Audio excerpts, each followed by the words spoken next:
روسی وزیر خارجہ سرگئی لاوروف نے کہا ہے کہ پولینڈ کے وزیر خارجہ رادوسلاو سیکورسکی کی جانب سے روسی صدر ولادیمیر پوٹن کے طیارے کی سلامتی کو خطرے میں ڈالنے کی دھمکی اس بات کا ثبوت ہے کہ پولینڈ خود دہشت گرد کارروائیاں کرنے کے لیے تیار ہے۔ یہ بیان لاوروف نے اپنے ایتھوپیائی ہم منصب گیڈیون تیموتھیوس کے ساتھ مذاکرات کے بعد نیوز کانفرنس میں دیا۔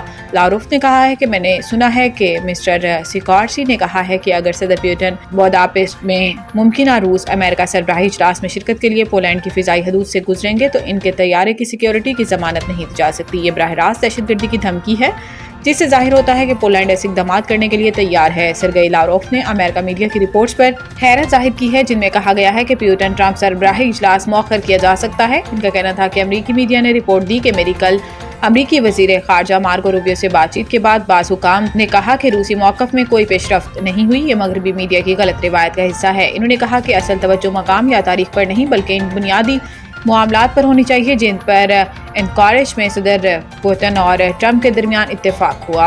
انہوں نے متنبہ کیا کہ اگر یورپی ممالک یا ولادیمیر زیلنسکی کی فوراً جنگ بندی پر اصرار کرتے ہیں تو اس کا مطلب ہے کہ صرف یہ ہوگا کہ یوکرین کا ایک بڑا حصہ نازی نظام کے زیر قبضہ رہ جائے گا جبکہ اصل ضرورت اس نظام کی جڑ ختم ہو۔